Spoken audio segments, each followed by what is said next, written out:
Hola comunidad, bienvenidos a otro episodio más de su podcast favorito, el más uyuyuy de todos, Pixeles y Decibeles. ¿Cómo están? Eso. Bien, muchas Hola, gracias. ¿cómo va? Bien, gracias. Emocionado. Aquí repitiendo después de un error de cabeza de neuronas. Pero pues No, aquí todo es primera toma. sí, todo se graba de corrido. Bueno, la verdad es que sí, somos unos cracks. Pero me da mucho gusto estar de vuelta, aquí con mis amigos Majo, Rodri y nuestro invitado, que también ya ni es tan invitado porque siempre está bien presente con nosotros, Ariel. ¿Cómo estás, Ariel? Buenas, ¿cómo están, chicos? Todo muy bien por acá, un poquito cansados, son como las 10:30 de la noche en Argentina, pero con pilas para seguir haciendo ñoñadas de audio de videojuegos, así que... Un aplauso, Ariel, por estar despierto tan tarde ayudándonos con el Esa es la podcast. actitud. Muchas gracias, Ariel. Oye, y cuéntanos... Costumbre de trabajo también. Eso sí, amigos. Oye, cuéntanos, para quien no te conozca y es la primera vez que escucha este podcast, cuéntanos un poquito sobre ti. ¿Quién eres? ¿Qué haces? Ok, bueno, mi nombre es Ariel Contreras Esquivel, soy compositor, hago música para videojuegos, películas, de tanto en tanto también hago un poco de orquestación, pero no es la actividad principal, y cuando se da la oportunidad también dirijo en estudio orquestas para grabar, tratando de que también sea mi música, y bueno, principalmente me desenvuelvo en la industria de videojuegos, donde ya hace unos 10 años que estoy trabajando, si no me equivoco, donde he participado en juegos de realidad virtual, celulares. Yo empecé en la época donde había muchos juegos de celular. Dentro de los últimos juegos en los que trabajé es Far Cry 6 de Ubisoft Toronto, donde hice música adicional y también dirigí.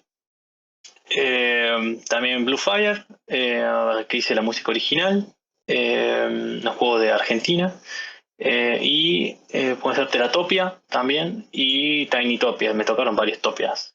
Y Blue también, tengo Blue Fire y Blue Rider, son todos encima de la misma ciudad. Bluetopia te falta. Totalmente, iba a ser el álbum compilado de todos los soundtracks. Pues Sí, totalmente. Muchas gracias por estar aquí, Ariel. Nos da muchísimo gusto tenerte y que nos ayudes con el tema de hoy, de este podcast de hoy, que el tema es música en vivo para videojuegos, porque ya les hemos platicado mucho sobre cómo usar librerías virtuales y si se perdieron ese capítulo, bueno, no hablamos mucho, pero en el capítulo de software hablamos de librerías virtuales. Pero ahorita vamos a hablar sobre llevar la música a ese siguiente nivel, ¿no? El de música en vivo. Y pues, ¿a qué nos referimos con grabar música en vivo? ¿Alguien? ¿Ariel? ¿Rich? ¿Rodri?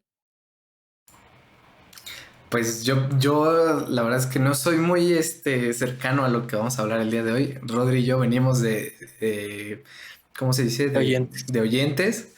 Pero yo lo que entiendo por grabación de música en vivo es pues tener una banda, una orquesta, un conjunto musical al que queremos grabar. Pues no tan en vivo, porque en vivo me lo imagino más como un concierto, una presentación. Aquí lo que se busca pues es grabar la música del juego en vez de que se use, diría yo, librerías, usar a una banda completa, bueno, a músicos reales, pues. Es a lo que yo me imagino, a lo mejor por ahí va, a lo mejor no. Ustedes músicos. Bueno, sí, totalmente.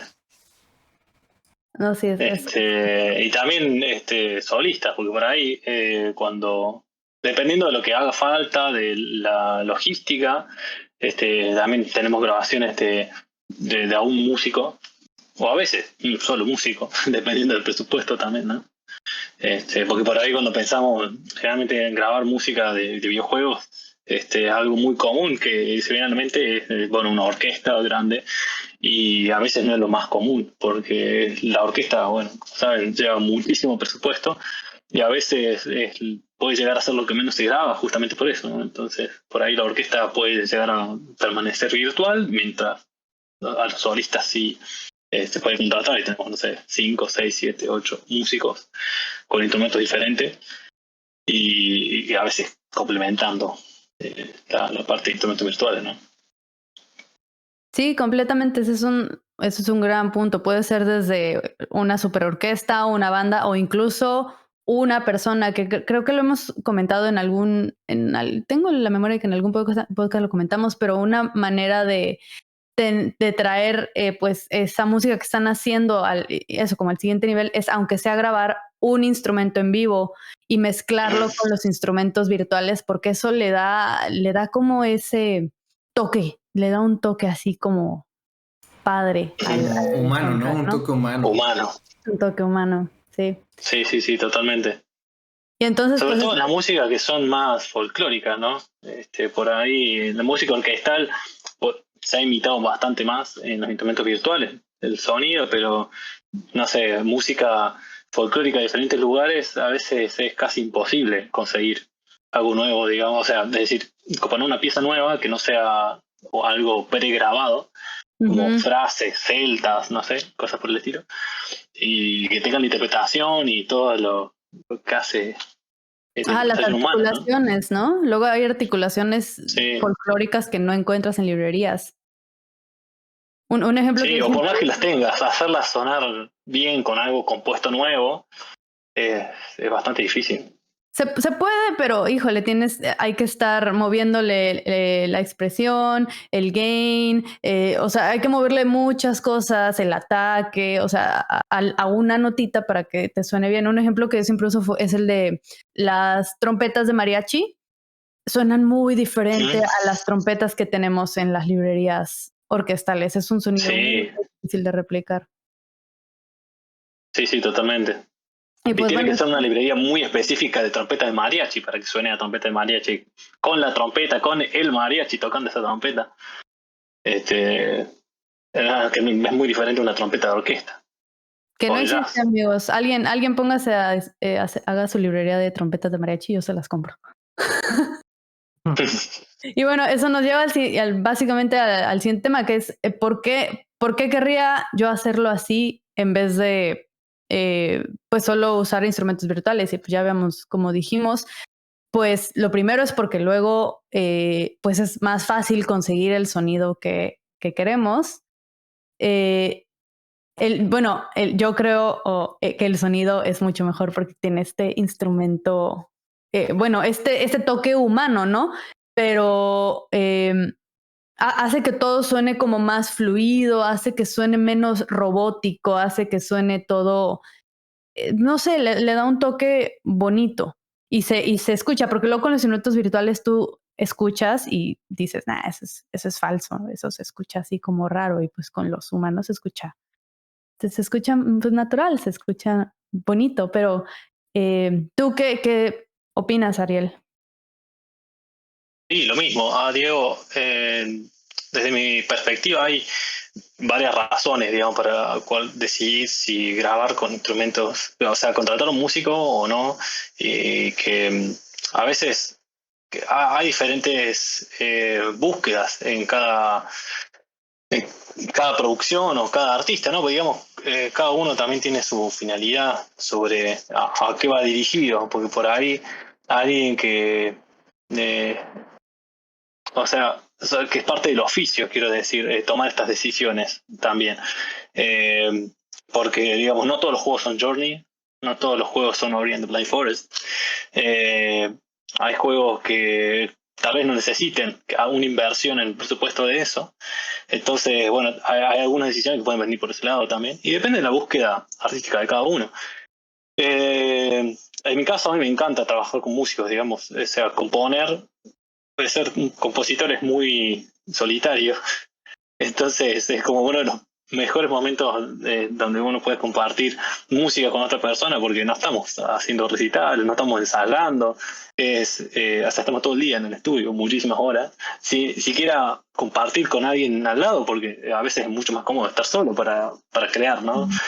Entonces, ir al estudio, estar con músicos, implica relaciones humanas también, ¿no? Entonces, por ese lado también es algo muy bueno, y por lo menos en mi caso, cada vez que voy al estudio a grabar, me encuentro con amigos. ya no es solamente ir a grabar, y generalmente terminan en comer, acá en Argentina decimos comer un asado, que es comer algo, encontrarnos, y bueno, todo lo que es esta experiencia más allá del producto que después puede llegar a resultar de eso. Y bueno, claro que darle un valor agregado, ¿no? a la musicalidad que se puede obtener con los músicos. Digo, uno puede obtener cosas que estando solo por ahí no podría obtener, ¿no? Digamos, los músicos aportan también a la creación de la pieza de arte que se está haciendo. Que por ahí, a diferencia de cuando trabajamos con una orquesta, que la orquesta está mucho más ceñida a la partitura, y el que interpreta por ahí ciertas cosas más globales es el director, pero no tiene la misma libertad de que, por ejemplo, si estuviéramos trabajando con música celta, donde tal vez simplemente podemos escribir una línea y un cifrado, y eso es todo, y podemos ir al estudio y trabajar con el músico, y los músicos construyen esta realidad sonora junto con nosotros, ¿no? Entonces, ese ida y vuelta es algo muy enriquecedor, ¿no? Y que da un valor agregado, me parece, en que va más allá de la librería, y que no lo podemos obtener de la librería, porque tenemos nuestra propia limitación, y no todos los compositores tal vez saben hacer todos los estilos del mundo a la perfección, digamos, ¿no? Que es algo muy difícil. Y nada, creo que desde esos lugares súper importante poder aportar con eso, pero de nuevo, si el proyecto lo tiene que de cierta manera necesitar también, porque tal vez si no, todo eso le puede quedar un poco grande al proyecto. Uh-huh. Para mí es como magia, ¿sabes? Cuando hay veces que pues compongo, y cuando lo hago con instrumentos virtuales, pues básicamente viene de mi cabeza, y la pongo en la compu y la mando. Pero cuando se graba con músicos, pues músicos, se me hace muy mágico esta idea de, yo tuve una idea, tuve una melodía, tuve esta pieza, la puse en un papel, se la di a alguien, y en el momento en el que escucho a esa persona con su instrumento tocando lo que yo tenía en mi cabeza, eso para mí es magia, es como wow, o sea. Sí. A veces tengo la sensación de que ese es el momento cuando se vuelve música, digamos. A veces me siento haciendo trampa, dándole a los jugadores, a la gente que escucha, que escuche la música hecha con instrumentos virtuales. Ajá.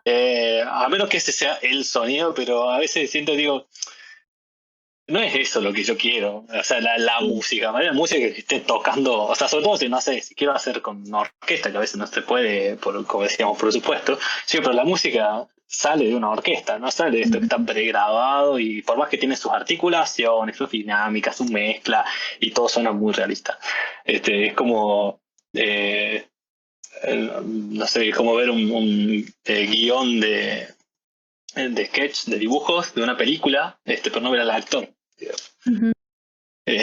No sé, a veces lo siento como un poquito así, pero bueno, nada. Uno tiene que tratar de hacerlo mejor también con el presupuesto que tiene para conseguir esa música, que digo yo. A veces incluso me pongo a pensar, digo, che, esto no es la música, esto no es música, esto es una maqueta de lo que tiene que ser música. Podría ser, ¿no? Sí. Claro. Te entiendo perfecto. Y hay veces, ¿sabes qué? Que lo hace al mismo tiempo más fácil y más difícil, creo yo. Porque más fácil, porque pues no tienes que estar checando cada nota MIDI, que suene bien la articulación, que el reverb, o sea, no, nada más es la música y ya está tocada en un espacio, ya todos los instrumentos están en el mismo espacio, ya están como grabados de la manera que debe de ser, no tienes que mezclar así cada uno. Y al mismo tiempo es más difícil porque entonces tienes que preparar partituras, tienes que tomar otras cosas en cuenta que no tomas en cuenta cuando usas los instrumentos virtuales, creo yo.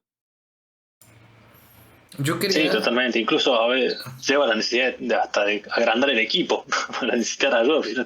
Las veces que he hecho todo, medio que me he vuelto un poco loco, porque es demasiado consumo de cerebro. en esa parte creo que te vuelves tú un project manager, ¿no? Siendo tú el compositor y hasta cierto punto a veces hasta el mismo director. Creo que te vuelves un project manager, como dices, ¿no? Tienes que tener en cuenta hasta qué cables van a usar, todo. O sea, se pone más rudo. Pero yo quería como agradecer ahí un poco... un poquito, porque creo que el hecho de que la música se grabe con músicos reales, por ejemplo, en mi parte como jugador yo lo agradezco mucho porque hay veces en las que si escuchas las canciones y dices, están geniales, o sea, me gusta cómo suena, pero se siente, obviamente sientes cuando es eso, ¿no? Es MIDI y son librerías, pero creo que el hecho de que hayan músicos reales agrega unos detalles todavía más exquisitos.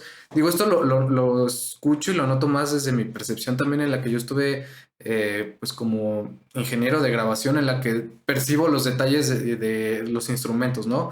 A mí me gusta que en las canciones, si hay piano, de repente se escuche como ese golpecito que da el pedal o las teclas tocando la madera, o si los botones de alguna trompeta o de algún saxofón también se escuchen tantito. A mí ese tipo de detalles lo hace como más rico y más humano, y lo agradezco muchísimo más cuando pues está en un juego, ¿no? Una cosa es escuchar un disco de tu banda favorita, de tu grupo, de tu solista favorito, a escuchar pues a una pieza que está todavía representando algo más que es un videojuego, ¿no?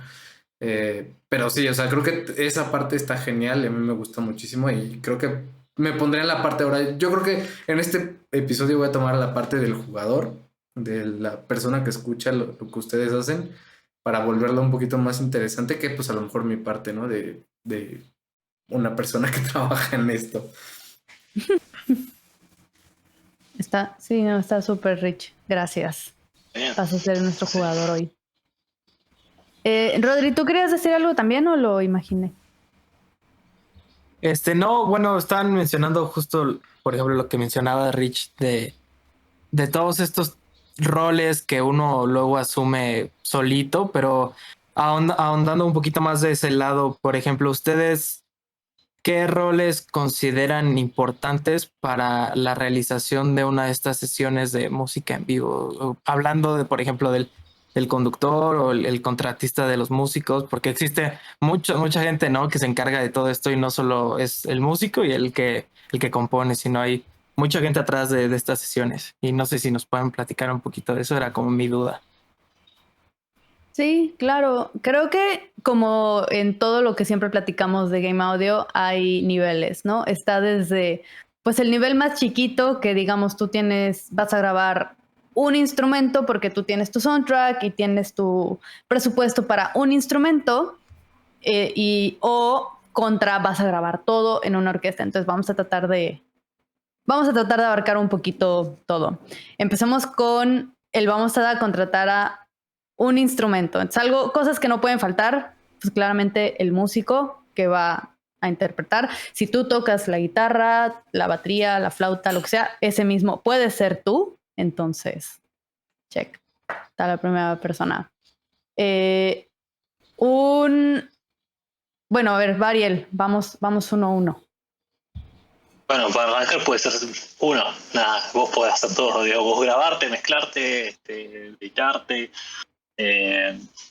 y todo, ¿no? Mezclar, masterizar, yo qué sé. Pero ¿qué es todo? El paso siguiente. Como dices, tocar la guitarra, mezclar, masterizar. O sea, componer primero. Los micrófonos, se compone. Claro. Sí, totalmente. Si es una guitarra acústica, hay que saber cómo ubicar los micrófonos. Si tenés uno, si tenés dos. Si es una guitarra eléctrica, es simplemente una línea, a menos que tengas un amplificador y tomes algo de ese amplificador, o no sé, quieras experimentar también grabando los ruidos de la guitarra con un micrófono, además de la línea, del cable. Pero digamos, uno solo podría grabar un montón de cosas. Hay uno de los soundtracks, Tinytopia, donde yo hice un poquito eso. Decía, bueno, venía con esta sensación de querer participar más como músico, porque a veces sentía eso también. Digo, uno compone, le escribe la partitura, se da a los músicos, pero los músicos tocan tu música. Digo, pero yo también quiero tocar mi música, porque yo no voy a tocar mi propia música, yo también quiero estar en el soundtrack con ellos, digo. Que por ahí es como un poco lejano. Y dirigiendo también, digamos, porque uno está con el cuerpo, pero el sonido no sale de la propia piel, no sé, ¿no? Entonces en esa vorágine, aparte en esa falta de presupuesto para poder grabar más instrumentistas de alto nivel, yo me puse a grabar todos los instrumentos que podía. Me compré, aparte porque el juego me lo permitía, era un juego donde la música era un poco más como juguete, de juguete. Entonces se permitía que no estuviera tocado por un profesional con el mejor instrumento, más caro y qué sé yo. Entonces dije, bueno, esta es mi oportunidad, voy a tocar todo lo que pueda. Compré, no sé, flautas, melódica, toqué la guitarra, toqué ukelele, toqué varias guitarras, desafiné el ukelele y la guitarra para hacerlos parecer instrumentos chinos, no sé. Canté también. Lo único que sí contraté, que bueno, fue el único instrumento donde sí ocupó más espacio, fue un trompetista que grabó flugelhorn y trompeta. Pero bueno, fuera de eso yo hice todo. Yo fui mi propio técnico, yo le hice las composiciones, yo tuve que aprender cómo se soplaba una flauta, aprender las diferentes flautas, porque además también grabé un whistle, también grabé una ocarina, cómo funcionaba la melódica, cómo había que respirar y cómo evitar las tensiones para evitar, no sé, tendinitis o cualquier tipo de cosas que te dan los diferentes instrumentos, porque las sesiones se vuelven mucho más largas si vos tenés que hacer todo, digamos. A diferencia si tenés a alguien, te enfocas simplemente en grabar y las ediciones por ahí ponen más rápido. Y después es editar. Editar es algo muy, muy, muy importante para que esa música suene bien, sobre todo si no tenés un músico profesional, que ese fue mi caso. Entonces, sobre todo en pasajes rítmicos, para que las cosas coinciden. Y editar lleva la misma cantidad de tiempo que mezclar y componer casi. A veces lleva muchísimo tiempo.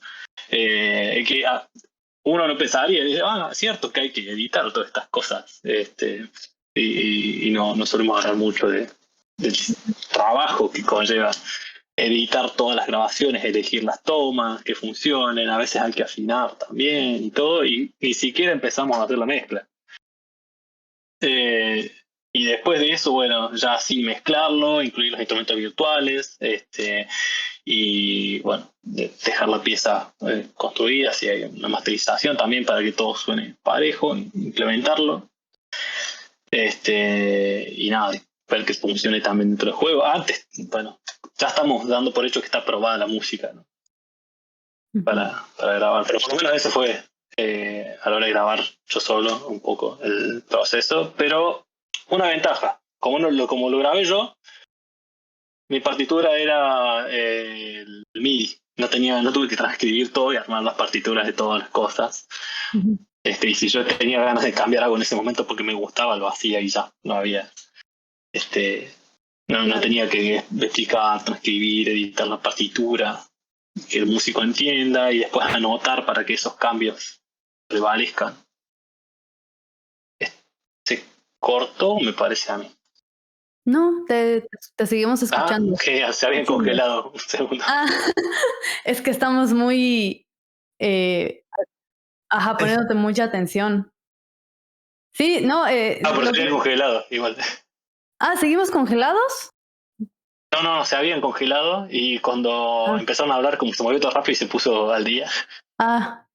Bueno, pero ya estamos aquí de vuelta. Sí. Pues todo esto que dices está padrísimo y es algo que pues los compositores tienen que hacer, ¿no? Como ya lo hemos platicado antes, además de ser tu propio, tener tu propio negocio, ser tu propio abogado, leer contratos, ser tu propio, no sé, que hace networking, tu propio persona que hace redes sociales, también tienes que ser tu propio músico, orquestador, preparar tus partituras, ser tu propio contratista, hablarle a tus conocidos, oye, necesito una guitarra, necesito trompeta, necesito tal cosa, dirigir, mezclar, es todo, pues todo lo que tiene que hacer alguien, ¿no? Sí. Pero bueno, cuando se tiene... ¿Mandé? Sobre todo alguien joven, digo. Sí.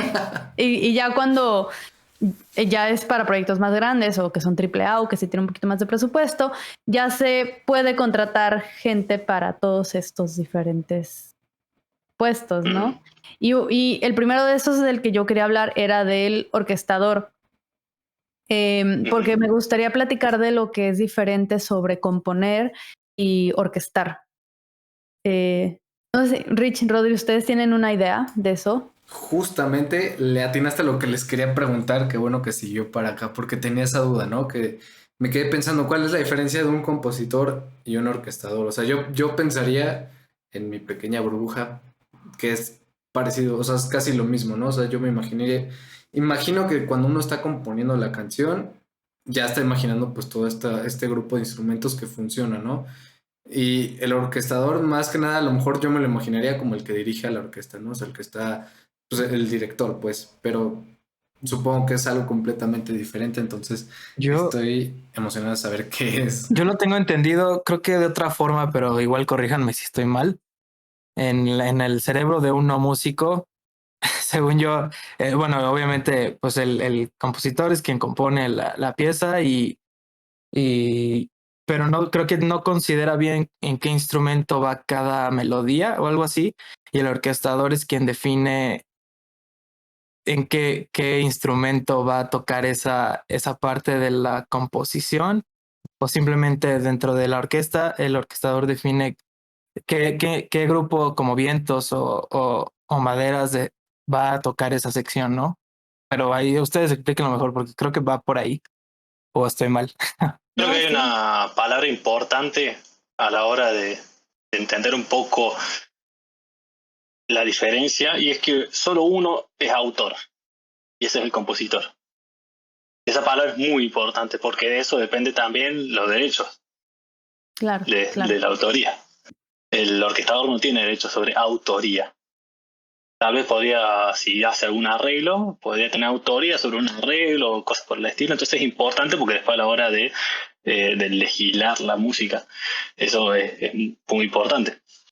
Entonces nada, autor creo que es una palabra clave para hablar de este tipo de cosas y que nos lleva a cómo funcionan las diferentes reglas de la industria de la música, a cómo funciona por ejemplo en Estados Unidos y en Canadá, y cómo funciona en Europa y en Argentina, donde las leyes sobre el autor y qué es considerado autor es bastante diferente.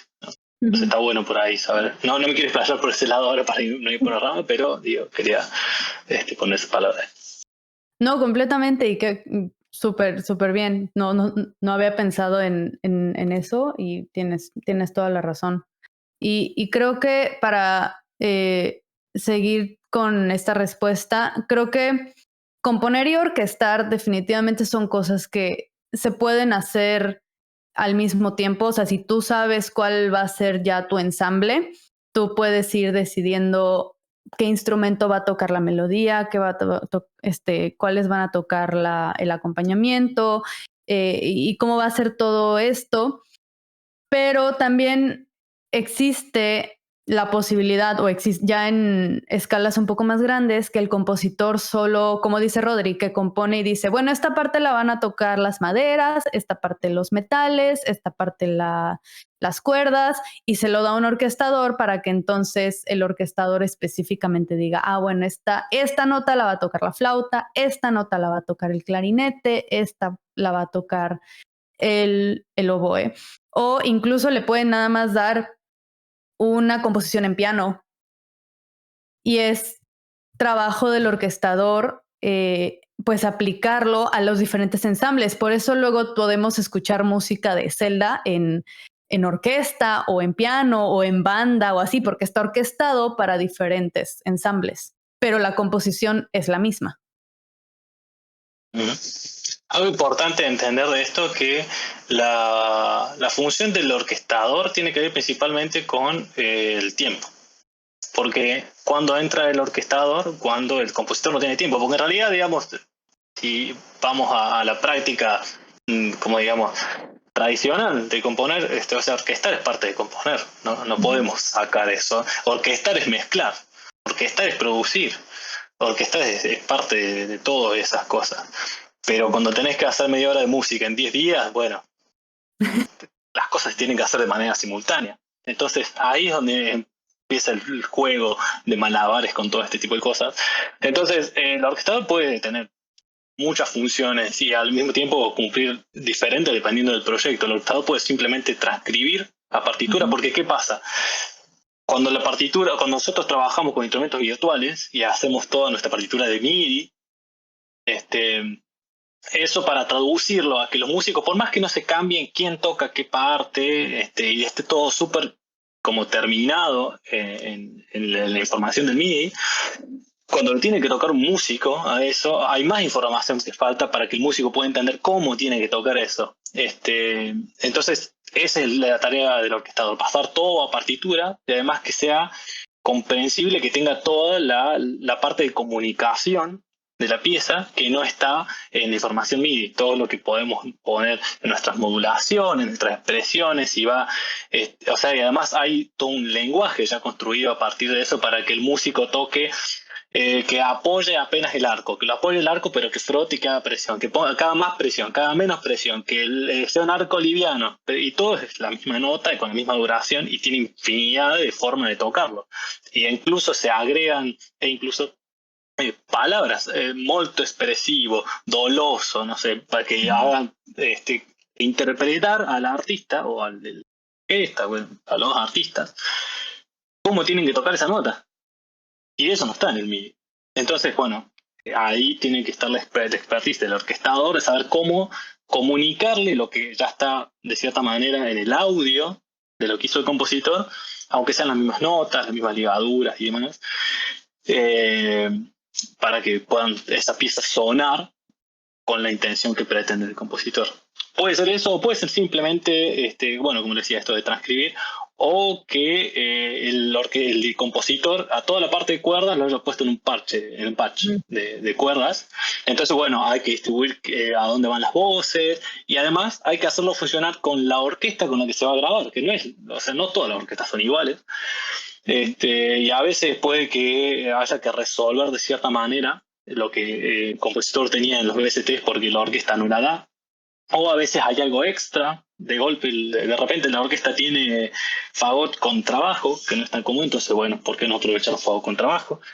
Porque uno puede saber, o sea, puede saber todo de comienzo, decir, bueno, tenemos todo el presupuesto, vamos a grabar con la Filarmónica de Londres, que eso, bueno, está todo a disposición y todo va a sonar bien, no hay problema, listo, escribí lo que quieras. O puede que a mitad del proyecto te digan, bueno, surgió presupuesto, vamos a grabar en Budapest. Bueno, ellos pueden tocar esto y hay plata para grabar, dinero, hay presupuesto para grabar este tiempo en el estudio. Tenemos 5 sesiones. Bueno, ¿por qué podemos grabar en 5 sesiones con esos músicos? Y no tienen fagot con trabajo. Así que si querés fagot con trabajo, va a tener que ser una librería. No va a quedar otra. Y a veces incluso se llegan a quedar cosas de las librerías, por más que esté todo grabado con la orquesta, e incluso en películas de Hollywood, de grandes, hablando, no sé, Danny Elfman hace eso también. Digamos, es muy común también porque a veces el sonido que tiene el VST, por la forma en que está grabado y demás, no se consigue exactamente con ciertas articulaciones con una orquesta de verdad, entonces se mezclan un poco. Uh-huh. Y bueno, son todo ese tipo de cosas que se tienen en cuenta. Entonces, y a veces también puede que eso suceda al final de la etapa, que de repente, bueno, sí vamos a grabar. Lo seguimos, o vos decidís que de golpe vas a invertir parte de tu presupuesto en grabar. Entonces, bueno, hay que pensar todo lo que venía de antes, ¿no? Entonces, ¿cómo trabajamos sobre eso? Y el orquestador puede tener eso, o, como decía Majo, incluso la tarea de que le dan simplemente las partes en piano y distribuido con línea, bueno, esto va acá, esto va allá, y bueno, hay que casi hacer media composición con eso, ¿no? Pero bueno, nada, es como muy amplio todo lo que podría llegar a hacer un orquestador. Que incluso hoy estaba trabajando en una película y me preguntaban, pero si tenés un orquestador, ¿qué no hiciste vos la parte de la orquestación? ¿No la haces vos? Sí, la hago yo. Pero yo necesitaba alguien que me transcriba las cosas a partitura. Uh-huh. ¿Y qué pasa? Se llama orquestador en la categoría, digamos, no se llama transcriptor. Sí. Entonces, bueno, pero ¿cómo si no está orquestando? ¿Por qué es el orquestador? No. ¿Cómo le vamos a poner ese título? Y bueno, es amplio justo por estas cosas, ¿no? Sí, y también, bueno, no sé si te ha pasado, pero a mí me ha pasado mucho que pues yo empiezo a componer para un proyecto que pues digamos que solamente va a ser con instrumentos virtuales y entonces, bueno, sí, qué padre, pongo mi arpa, pongo mi celesta, pongo mi vibráfono, pongo así todos los instrumentos que se me ocurran Y de pronto es, bueno, hay presupuesto para grabar, pero con instrumentos diferentes o con una orquesta más pequeña o cosas así. Y entonces dices, uy, y entonces tienes que acoplar lo que tú ya hiciste para que suene bien con esos instrumentos que vas a tocar. Entonces es lo mismo, es reorquestar toda esta composición a pues tal vez algo diferente, ¿no? O te cambian me ha pasado mucho que me cambian los instrumentos que voy a usar y entonces dices, ay, bueno, ya no voy a tener mi sección de cuerdas, ahora solo tengo un quinteto y entonces eso es un problema y entonces ahora tengo que cambiar unas notas y entonces es así. Un orquestador ayuda a todo eso. Justo iba a preguntarles qué tan complicado es. Bueno, primero, qué tan común es que te cambien el panorama a la hora de hacer una sesión de grabación en vivo, como lo que mencionas, Majo.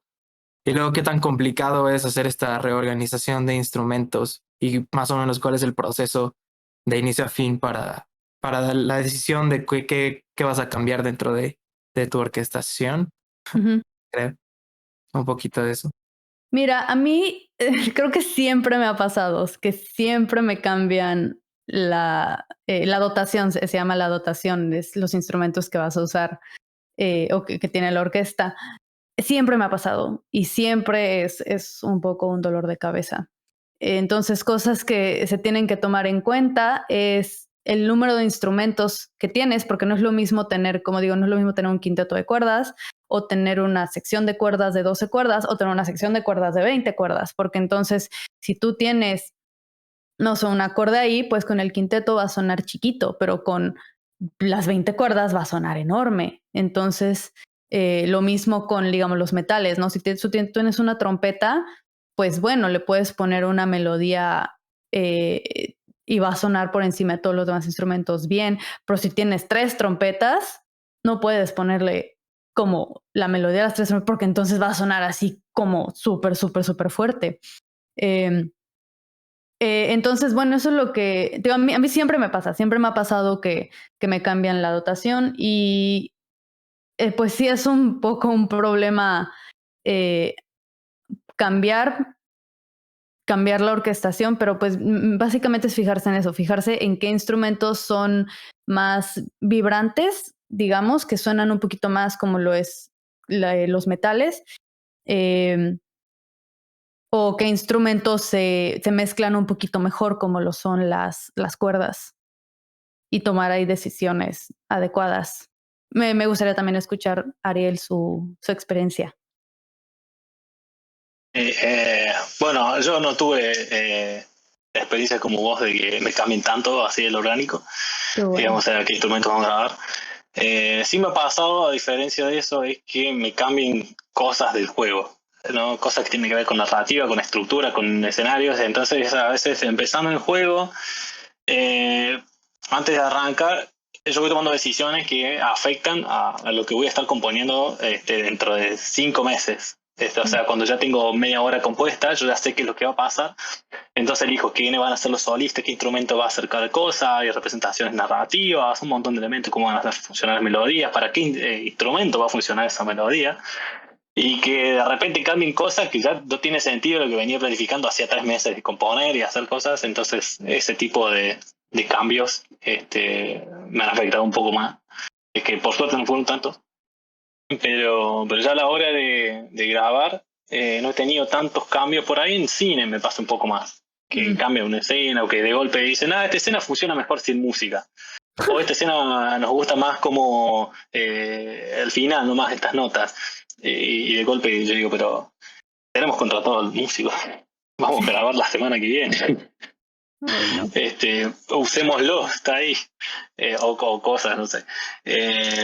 O al revés, de poder agregar más cosas. De repente, llegar al final y tener que componer más cerca a la hora de terminar. Replanteando de una manera que no me genere una... Que no parece que salió de la nada eso, ¿no? Digamos, que tenga coherencia con todo lo que venía apareciendo antes. Pero digo, en mi caso, por lo menos me ha pasado más en películas que en videojuegos, ese tipo de cosas. Porque las películas veo como que cambian mucho más. De repente el director dice, bueno, este montaje no funciona, hay que montar todo de nuevo y faltan 2 meses para entregar y ya tenés 1 hora de música, 45 minutos, bueno, y hay que recambiar todo, porque ahora funciona de otra manera y bueno, eso es lo que funciona. Pero en videojuegos no suele pasar tanto, por lo menos en mi experiencia. A mí me ha pasado que hasta luego dicen, ay, ¿sabes? Como que sentimos que no funciona en guitarra, cambiamos el instrumento y dices, no. Sí, pasa. Me parece súper interesante lo que mencionas, Ariel, de que es un cambio tan pequeño dentro de la narrativa o de la forma en la que sucede algo dentro del juego, o simplemente un cambio de escenas o de edición en una película ya te mueve todo el trabajo o una gran parte del trabajo que estuviste desarrollando, ¿no? Sí, en una me pasó que fue muy importante. O sea, había elegido un cantante solista, que la voz humana es muy, muy relevante porque lo reconocemos inmediatamente, bueno, un montón de cosas. Lo había elegido como un elemento constructivo para el juego, un elemento identitario, es decir, que cualquiera que escuchara eso se identificaría el juego, y además que construyera narrativamente con lo que pasaba.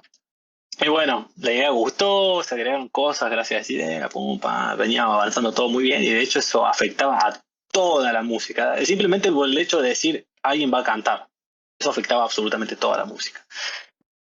Y avanzado el proyecto, dice, la razón por la que existía eso, dice, bueno, ahora esto cambió, no es más así la historia, ahora pasa esto y lo otro, y como que perdió el verdadero sentido, no lo pudo cambiar eso, ¿verdad? Porque estaba todo muy avanzado y bueno, ahora ya simplemente la música es así, suena linda, no sé qué, pero la profundidad que cargaba de contenido tuvo que quedar en camino.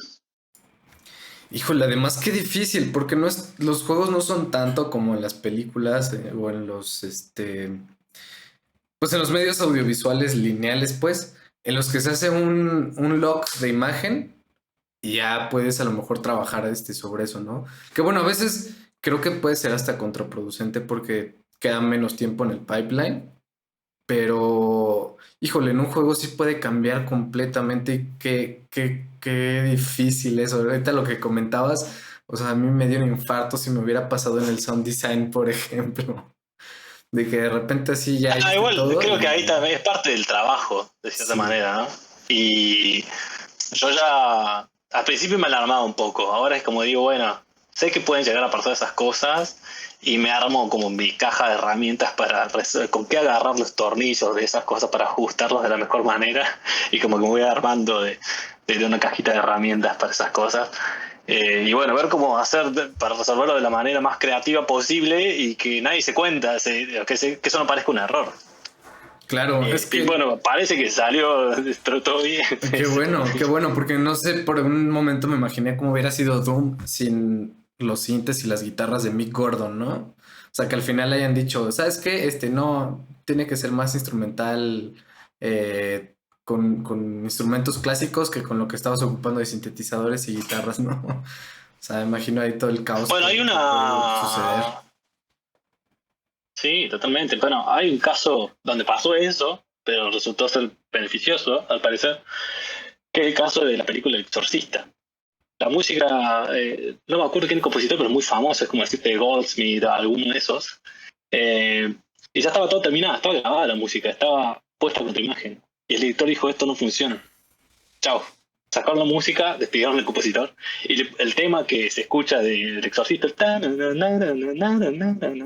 era un tema preexistente, que compraron una licencia para ponerlo. No fue compuesto para la película. Oh, no. Y quedó eso, y funciona excelente. Sí, funciona. El tema del Exorcista. O sea, la persona que lo compuso antes hizo así, bueno, gracias. Y ya está, no tuvo que trabajar más. Pero, nada, creo que es cierto el caso. Ahora, espero no estarme confundiendo. Después chequeé a alguien que esté escuchando por allá, pero tengo entendido que fue así. Que ya estaba toda la música, se fletó, y dijeron, se sacó, se quitó. Perdón los que no son de Argentina, se me escapa.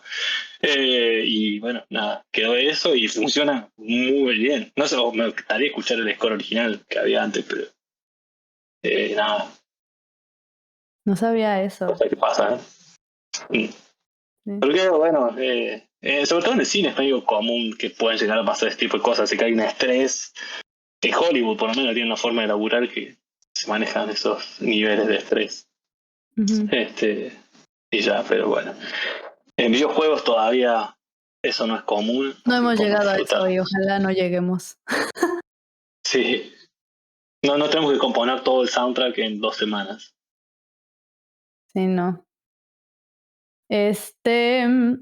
Me gustaría seguir platicando un poquito sobre las partituras porque una de las preguntas que nos hicieron ahorita en el Discord decía, ¿por qué las partituras de scores de videojuegos tienen las time signatures grandototas? Y traigo un ay no, pero no se ve, qué tristeza. Déjenme ver si puedo quitar mi... Me voy a tener que quitar mi cámara, perdónenme, ahí voy.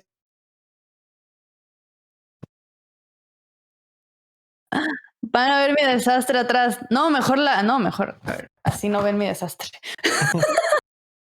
Pero voy a mostrar un score aquí que tengo. Ay, espérenme. ¿Dónde está? Ok, aquí está. Para que vean que se ve grandotas los compases. Bueno, Ay, es que se me olvidó el nombre en español, ya, qué horror. La armadura de compás. Y la otra cosa que nos preguntaron es, ¿por qué no tiene armadura? Porque no, como verán. Ay, es que no, como que no enfoca mi cámara. No tiene armadura. Y... Ay. Ya regresé. Cierto. Y les voy a contestar. Porque los tiene grandotes para que entonces sea más fácil para el conductor o el director de orquesta simplemente ver los cambios de compás. Eso es algo que se toma mucho de cine. Porque cuando se graba la música para cine, comúnmente no se practica. Entonces, la primera vez que los músicos y que el director ven la música es en el estudio cuando se va a grabar. Entonces, tenerlas grandototototas hace que el conductor diga, ok, aquí estamos en 4/4, luego vamos a 3/4, luego vamos a 6/8. Y en la música de cine se usan mucho los cambios de compás porque como se tiene que cuadrar con la imagen, es muy común que existan cambios de compases muy seguido. Entonces, el tenerlos grandotes hace que pues no tenga que estar como ahí con su lupa y viendo, ay, ¿a dónde vamos? Porque pues son hojas grandototototas. Y por otro lado, no sé, y bueno, y entonces esa tradición se tomó desde el cine hacia los videojuegos, que no existen, no hay tanta razón para hacer cambios de compases en videojuegos porque no tenemos que adecuarnos a ningún tiempo específico, pero pues se tomó de ahí la tradición. De hecho, tengo otro score, a ver si este se ve. Tampoco se ve.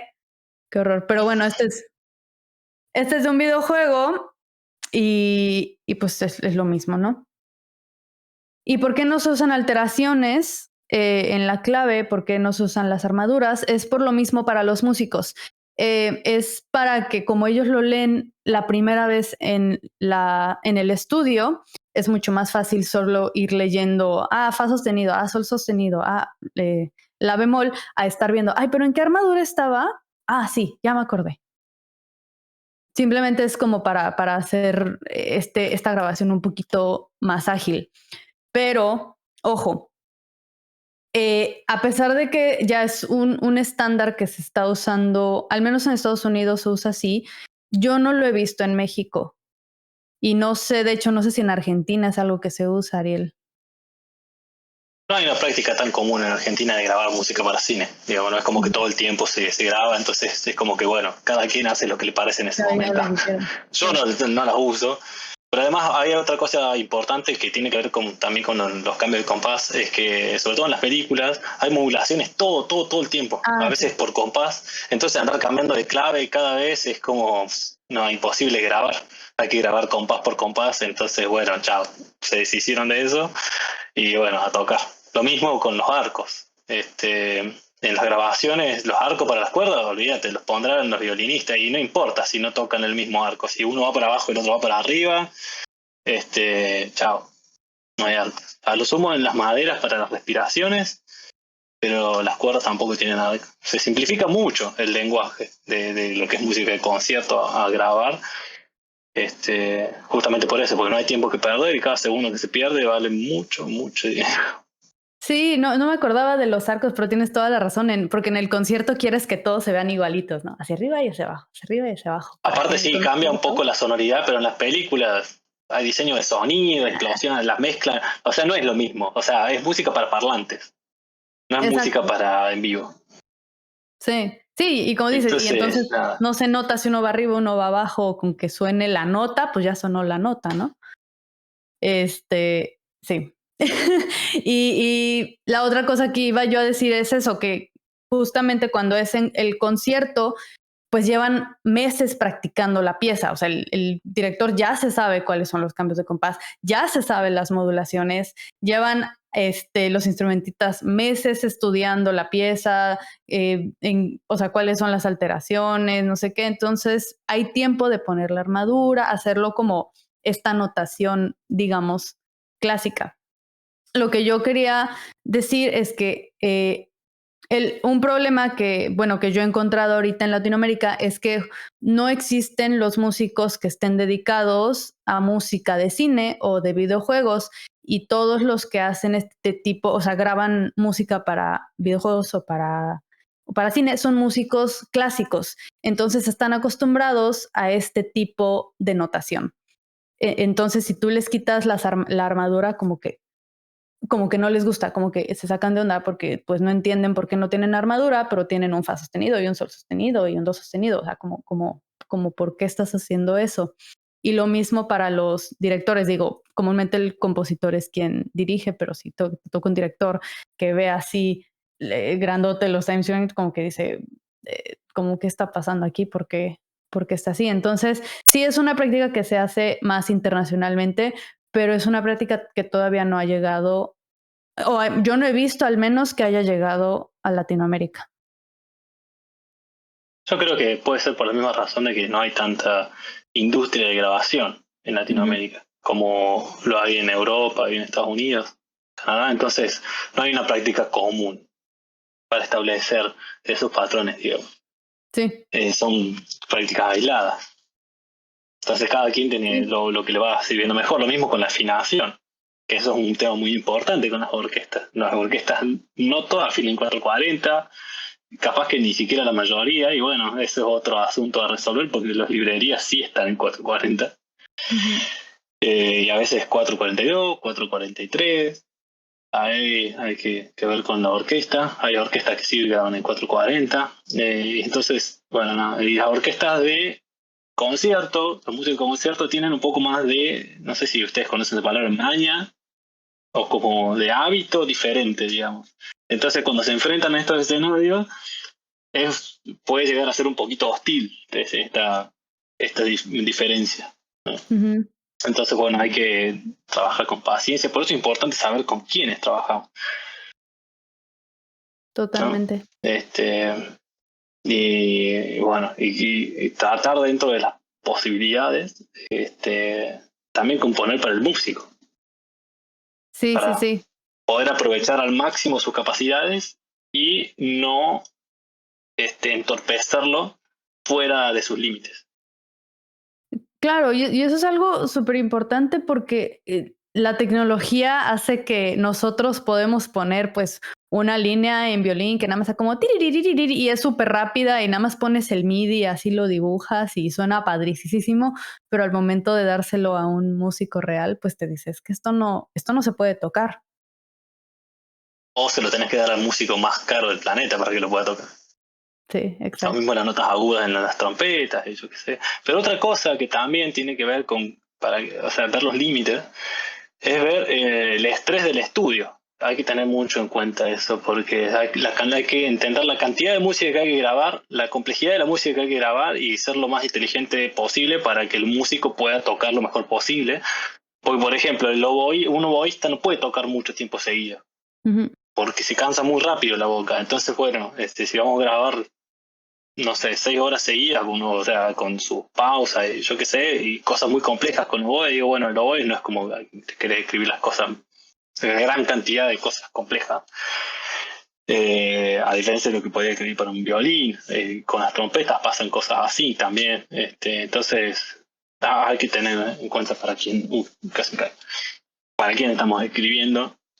Y eso también va un poco y un poco entre el compositor y el orquestador, la responsabilidad, ahí se le pueden repartir.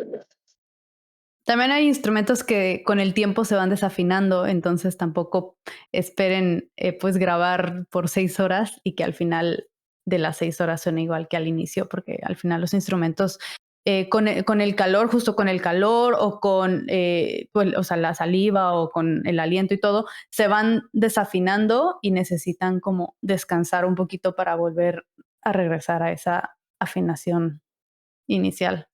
Y la cabeza de los músicos también, ¿eh? Porque claro, eso se va gastando y ya al final de la hora, si es un montón de música y es muy difícil y no fue bien repartida, la música tal vez no suena no por que el músico no sea bueno, porque el instrumento no sea bueno, ni porque el estudio no sea bueno, sino porque el músico está simplemente saturado, cansado. Entonces, bueno, eso también hay que balancear y, bueno, tener en cuenta si vamos a grabar sobre todo en Latinoamérica con un ensamble o con músicos, aunque sean solistas, que no están acostumbrados a tener una sesión larga. Por un lado, a aprender cómo armar, cómo explicarles también, porque hay que, de cierta manera, capacitarlos, porque, por ejemplo, armar presupuesto. Los músicos que yo conozco en Argentina y algunos en Latinoamérica, que están en el lado de la industria de la música, están acostumbrados a trabajar presupuestos por tema.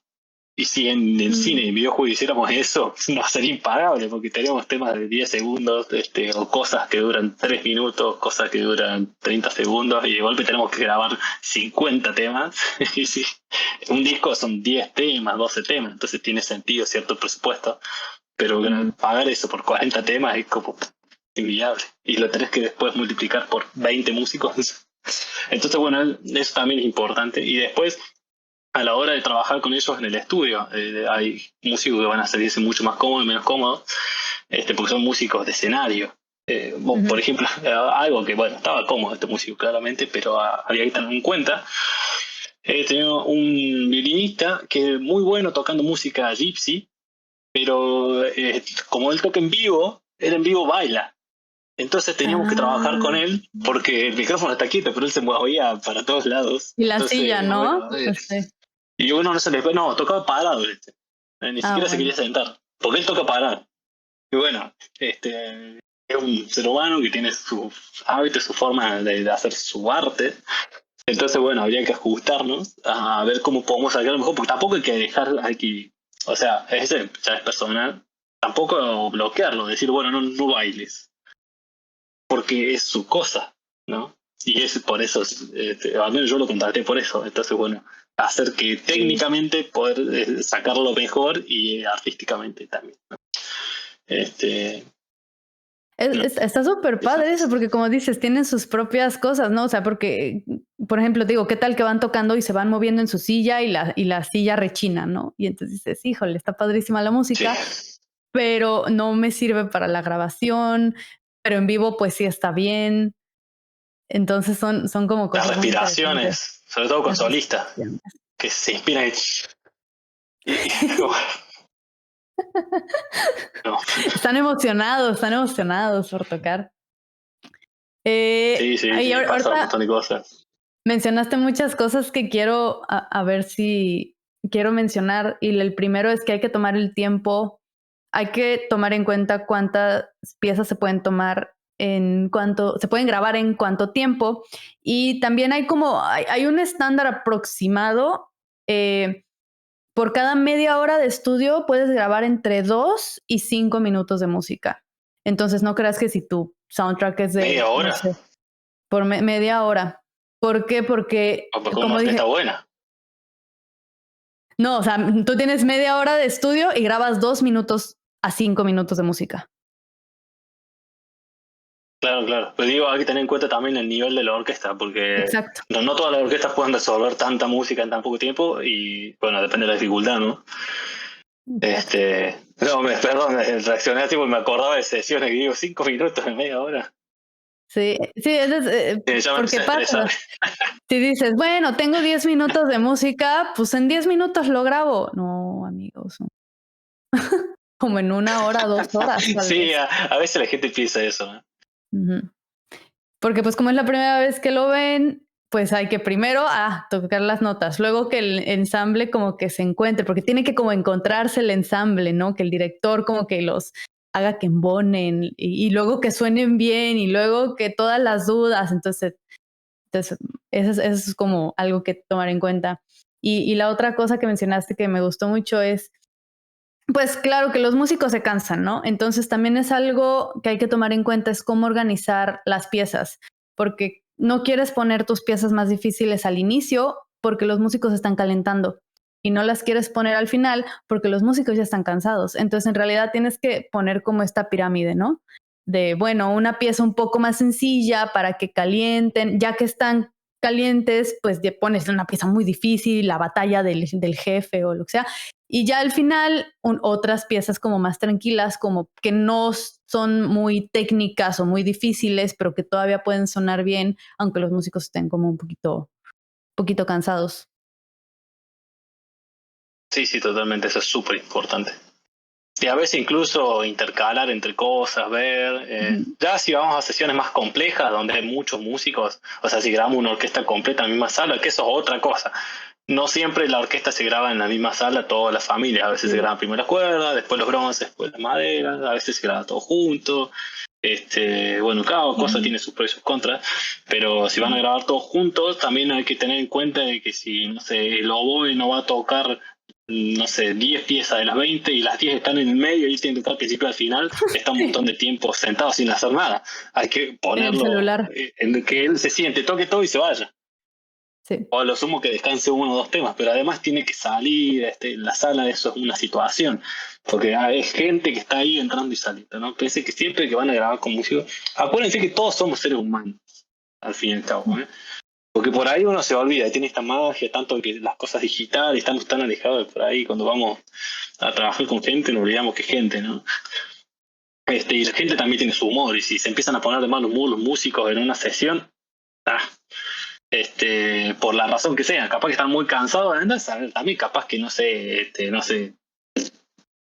discusión con la novia, están ahí, y bueno, por más profesional que sea, bueno, cada uno, entonces hay que cuidar de que todo esté balanceado de cierta manera.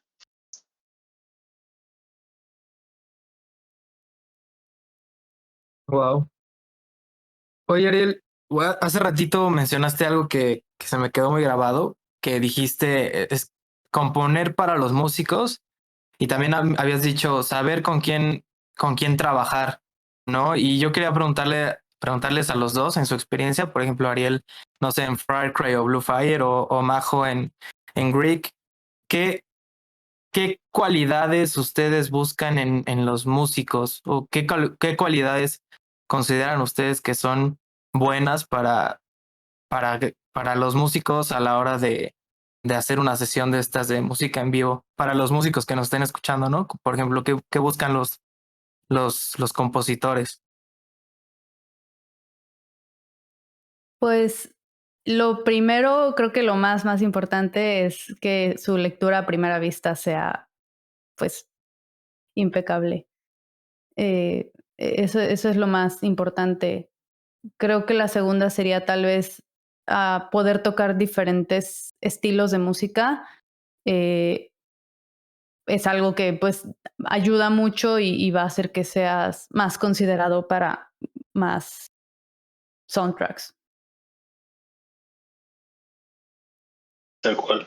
Yo ahí agregaría, por lo menos desde mi experiencia, o por más desde mi perspectiva, lo podemos dividir un poco. Decir, no sé, músicos que quieran trabajar de tocar, de grabarse en su estudio y bueno, hacer sus cosas y grabar. Bueno, eso puede ser que manejen, no sé, vemos flautistas o vientistas que tienen 47 y tocan en todas las tonalidades. Les decís, bueno, quiero una flauta celta en la bemol, la tienen.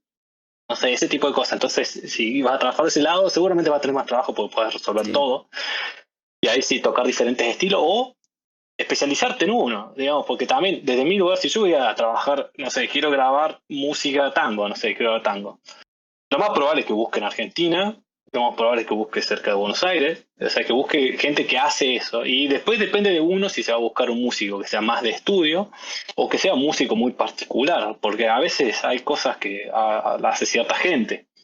Por más que tengas otro, no sé, un bandoneonista que toca toda la vida y tocó en La Boca, en lugares de tango, en La Plata, y se recorrió todos los lugares de barrio, a otro que estudió en conservatorio, toca tango bien, toca muy bien, y se dedicó al estudio. Van a tener toques diferentes. Entonces, bueno, uno como buscando ese tipo de cosas que, digamos, son músicas que se estudian toda la vida y cosas que traen uno porque están ahí. No es porque lo podés estudiar. Hay cosas que, por más que vaya, el mejor bandoneonista, no puede. Marta Argerich decía que ella no puede tocar Piazzolla, no puede tocar tango como los que tocan tango. Y Marta Argerich es la mejor pianista del mundo. Que ella diga eso, digo, ¿no? Entonces, bueno, un super pianista clásico que quiera tocar jazz, a alguien que tocó jazz toda la vida en bares, y todas las noches está en eso, viviendo eso. Son lenguajes. Entonces uno busca también, o por lo menos yo, a eso muy específico. Después sí, podés tener un músico súper versátil o un músico especializado desde otro lugar que puede ser más académico, como, no sé, si quisiera conseguir un clarinete súper cristalino, tiene que ser alguien con un estudio de la técnica clásica muy pulcro, que por ahí un súper clarinetista de jazz no lo podría hacer, porque lleva muchos años de estar solamente en eso, ¿no? Entonces, bueno, hay como diferentes grupos y uno puede elegir como músico en qué se quiere especializar, porque capaz que uno hace muy bien no sé, canto gutural, capaz puedes ser especialista en canto gutural y te llaman para hacer eso. Capaz que no es va a tener el mercado más amplio, pero cada vez que alguien piensa en esto, tocar vos. Que como compositores pasa un poco lo mismo también, como todas las cosas que nos venden. No sé, yo calculo que cuando alguien piensa en diseño de sonido, no piensa en mí, por ejemplo. Hay que pensar capaz en ustedes. O si alguien piensa en música chiptune, tampoco va a pensar en mí, porque no lo que suelo hacer. Ahora que todos podríamos hacer algo de otras cosas. Y nada, personalmente uno trata, o sea, busca también que si mejor leen, mejor, porque es todo mucho más rápido. Pero a veces tenés que hacer un balance entre una persona que tiene un toque muy particular, pero que tal vez no lee tanto. Me pasó, yo tengo historias, perdón, después si quieren, me pregunto por no quiero hablar mucho, a mí me encanta hablar de música, pero nada, digo, esas cosas son interesantes para los músicos. Sí, Sepan justo grabar, estaría o sea, y buenísimo. tienen que tener buena calidad para grabar también, por las dudas. Si se graban solos, tienen que tener buena calidad de buenos equipos, buen micrófono, una placa decente, aparte de un buen instrumento, ¿no? Súper. Sí, justo estaría buenísimo hacer otro podcast, el Orquestación parte 2. Si Ariel nos prestas un poquito de tu tiempo en otra ocasión para platicar un poquito más de ya experiencias concretas y contar historias y también terminar unos temas que por ahí se nos quedaron y preguntas que de la comunidad que surjan a partir de este podcast, ¿no? Estaría buenísimo. Son temas extensos. ¿Seguro? Creo. Sí, creo que sí, pueden abarcar otro episodio sin problema y hasta seguramente quedarían ahí cosas todavía flotando, ¿no? Y más que creo que con lo que escuchen ahora las personas de este episodio van a salir todavía más dudas porque es un mundo y creo que está increíble lo que hacen, ¿no? O sea, componer y poder tener tu música para un grupo, una orquesta, está todavía más increíble. Totalmente.